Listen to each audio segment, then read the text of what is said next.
So good morning guys, magbe-vacation muna kami kasi napagod kami sa aming business.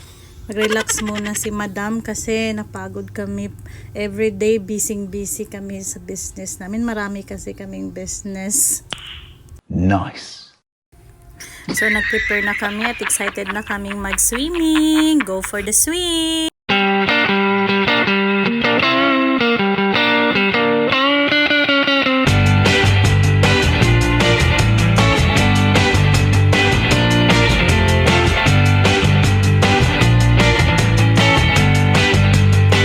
How many years na ako hindi nakapunta ng karagatan, nakapag-swimming. So ngayon, decided na talaga ako mag-swim talaga ako ngayon guys. Maglulubog-lubog talaga ako dyan sa karagatan, yung madam nyo guys. So ngayon, nakita ko sa inyo yung view. Ang ganda ng view dito. Diyan si Dorky o si Jero. Excited na excited. Tinatanggal na niya yung jacket niya. Tapos si Dorky nagrereklamo pa. Yung si Mami Amor. Natakot daw siya sa aking drive. Sobrang kulit nitong dalawa o nag-uusap sila. At si Abby tinuturuan niya si Jero paano magsalita talaga ng ayos. For how many hours, andito na kami sa Mako. Tingnan nyo yung bukid, ang gandang tingnan. So yun, pinainom ni Mami Amar si Jiro ng tubig kasi nauhaw. Kasi sobrang init talaga guys. As in literal na sobrang init. Yan, pumunta kami dito sa Franco. Ay, 500 na lang yung sukli ko. At yung anak ko, na-miss agad talaga si Mami. Eh, yun, sabi ko, magkalo ng jacket mo kasi napakainit talaga. Ang lechon dito, 240. Doon sa Tagum, 180 lang guys. Man kami sa Chicken Street. Chicken Treat? Yan pala, Chicken Treat. Nagkamali tayo. So yun, ang sarap ng fried chicken. Yummy, yummy, yummy, yummy, yummy. Yan talaga paborito ni Madam Yobi nyo guys. Dati pa. Hanggang ngayon. Hanggang 40, 50 ilang taon pa yan. Mamahalin ko talaga yan. 2 hours later. Charan, andito na kami sa IDX Beach Resort. Sobrang ganda dito guys. Yun, excited na ang anak ko. May pa-picture pa sa dyan. Pang remembrance daw niya ng kanyang phone. So, tingnan nyo nga. 4 years old. Ang galing na mag-picture guys. Oh. Nice. Nilapitan si Madam dyan na pwede ba magdagdag ng 100 kasi nga Madam, sige nga bigyan na lang natin ng 100 yung buti hindi ko nabigyan, binigyan ko na lang ng 100. Hinangyo ko pa yung 100 dyan guys, ayaw pa niyang magpahangyo. Ay, ang galing magpicture ng anak ko guys, parang photographer na talaga yan guys. Nice.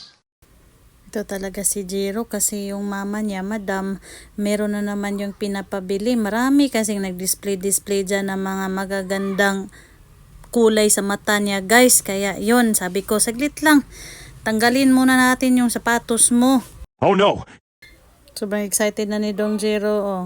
Gusto na talaga ako papuntahin doon kahit may basa pa yung lubot ko kasi yung Coca-Cola namin nahagbong, najabo yung Coca-Cola namin sa lubot ko pa napunta. Kaya pala akala ko guys, artista yung paningin ng mga tao sa akin. Sa lubot ko pala sila nakatingin.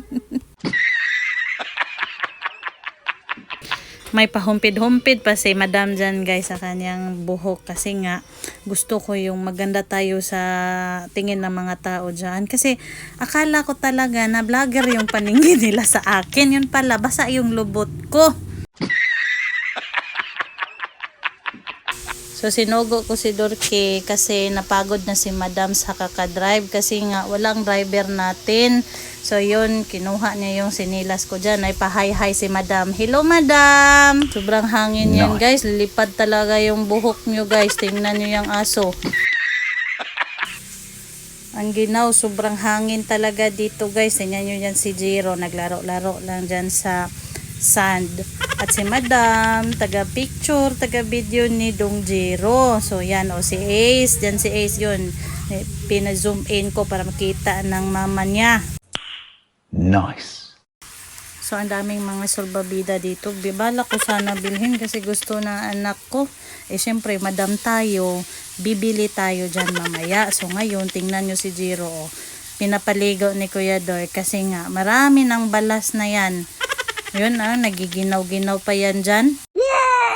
May pa-jumping-jumping pang anak ko dyan. O, tingnan nyo. Yung kuya niya, napaka-supportive din ng kanyang, manghod.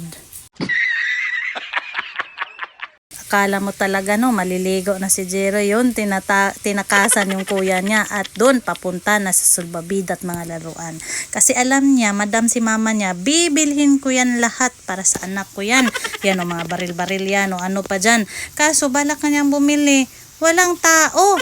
Yung tambok magpapabili din daw. Sabi ko, sisaglit lang. So yun, si Jero, nagpili-pili na yan. Sabi pa niya, ito na lang lahat mama. So sabi ko, walang tao dito. So hindi tayo makabili. Paano ba yan? Saya ko pa naman. Akala ko talaga hindi ako makabili. Pero yun, pumunta sa itaas kasi meron din nagtitinda doon sa ibabaw. Walang kawala si Madam kay Dong Jero. Kaya sige, for the go na to. Nice. At yan si Mami Amor, nag-andam na ng kanyang pagkain kasi kakain na daw kami. So yun, ang sexy ni Mami Yube. Magpapabilo yan soon. Pag nakasahod na ito dito sa YouTube, magpapabilo talaga ako. Ilabas ang lechon baboy. Yun, nagpalechon talaga si Madam Yube dyan kasi nga, magpaparte kami. It's vacation time. Sa business namin, puro na lang business. Busy sa business. Kaya kain muna tayo. Kain tayo, guys. Busy talaga kami sa business. Business na kain. Si Jero. Tinan niyo yung simod ni Madam. Ay nako, hindi ko na talaga alam anong gagawin ni Jero. Kasi ayaw talagang lumapit. Sinabihan ko lang yung mga guards na pakitingin na lang dyan si Jero kasi ako ay kakain muna. So mga guards muna dyan. So ayun si Jero. Ang hirap talaga maging madam kasi madamdamin ka talaga. Paupo-upo na lang si madam dyan habang nakatingin kay Jero. Yun tingnan nyo yung anak ko. Sobrang saya niya. Yun grabe yung laro niya sa sand. Yan si Ace, yan yun si Boss Ace, pinsan niya ni Jero, yon si Mama, bumaba na si Mama, kasi ayaw talaga ni Jero lumapit, yun, hinungitan ko na lang yan guys, dinalaan ko din ng pala, kasi naawa ako guys, naibog siya doon sa kabila guys, na may pala yung mga bata doon. Nako, napakasayang ng beauty ni Madam dito guys. Naitim na ako dyan. Wala akong sombrero. Naiwan yung sombrero ko na parang cowboy ba. So yun, basta makahungit lang ng anak ko. Makapala din. Bababa na lang jud guys.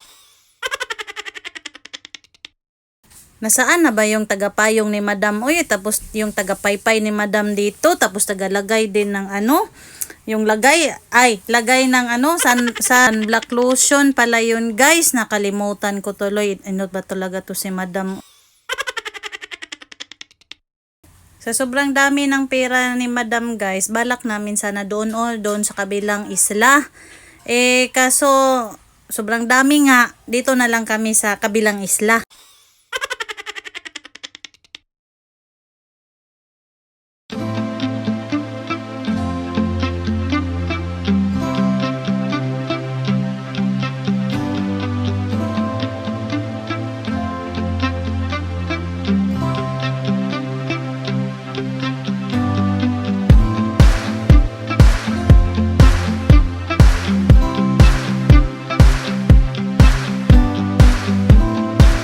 Ang gandang tingnan na magkasundo yung dalawang naka-yellow. Team yellow daw yan sila, sabi pa nila sa akin nung dumating kami.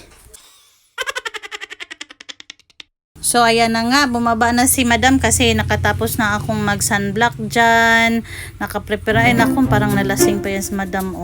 Ayun, ginuyod na niya yan si Dong Jero kasi gusto ko yung ma-enjoy din niya yung dagat, kagaya ni Madam na na-enjoy yung dagat pa.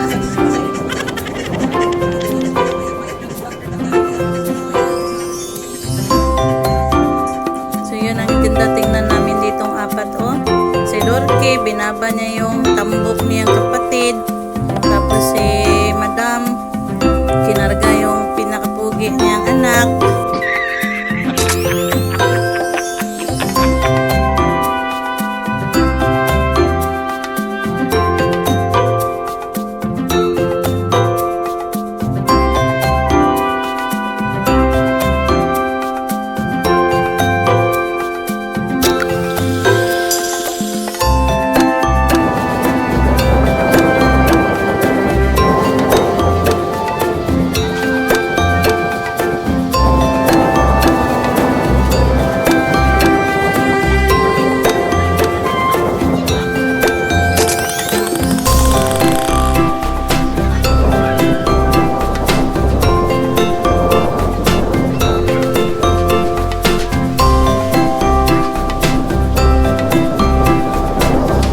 yun, may pumarada, may isda na binibenta, kaya syempre madam tayo, bibilhan natin yan si kuya, si Manong.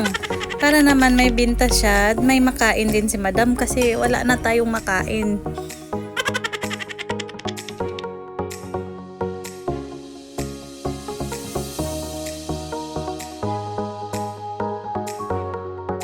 Parang ang lungkot mo dyan, madam. Parang ang lugi-lugi mo na.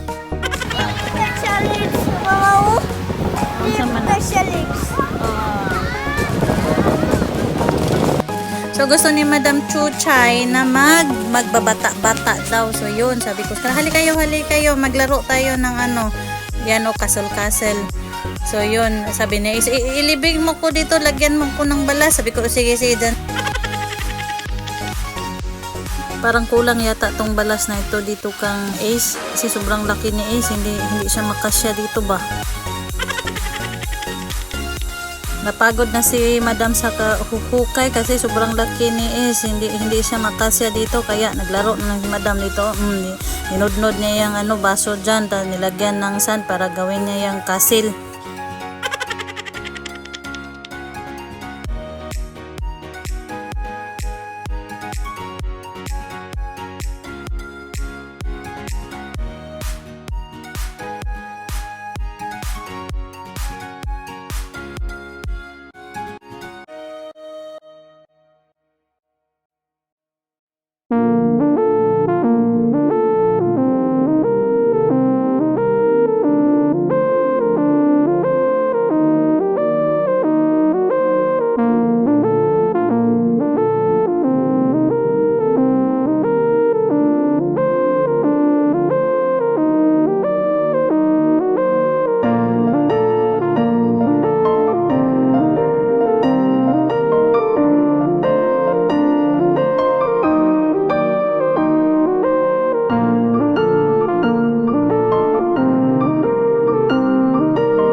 Napagod na yata si Madam. Ayun, naglakad papunta doon sa dagat. Ano kaya balak gawin ni Madam? Parang gusto languyin papunta doon sa tumoy.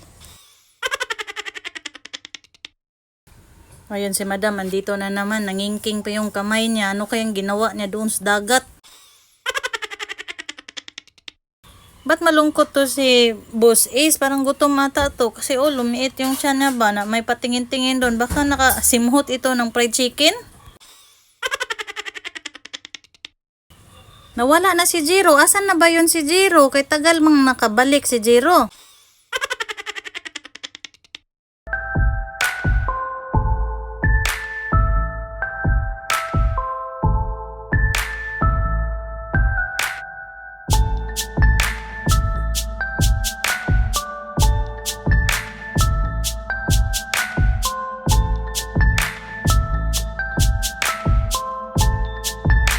Andyan ka na pala, Madam, kaya pala nagtingin-tingin yung tambok mong pamangkin kasi may dala ka palang fried chicken.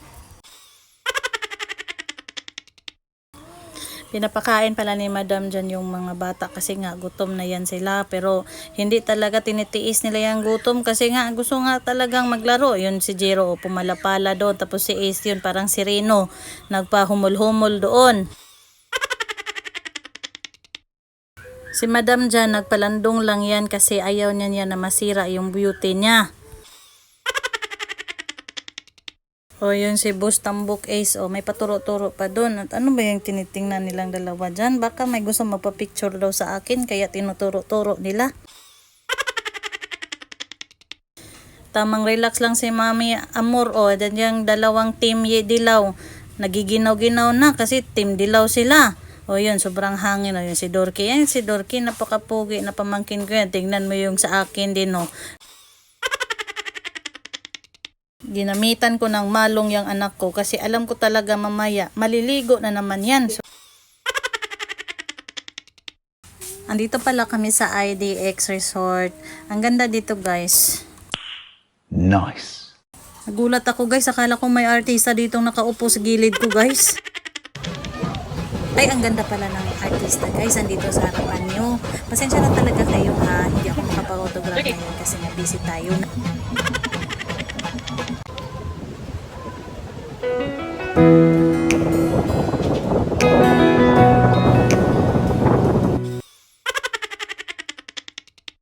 Ang layo talaga ng tingin namin ni Mami Amor kasi marami kaming pangarap na gusto naming bilhin yung dusitani doon sa kabila. Sabi pa ni Dong Jero, Mama, let's buy castle. Nako, napakarami talaga namin ng pera kasi kaya namin bilhin yung castle, oh. Sobrang init na talaga, oh. Tingnan mo yun si Jero, napalukso-lukso na sa sobrang init. Tinuslo niya yung tiil niya doon. Natapos na kaming mag-swimming, sinawer ko na si Jero, hinugasan yung lubot niya, ako din, hinugasan yung mga kailukan natin dyan. Kasi nga, uuwi na kami.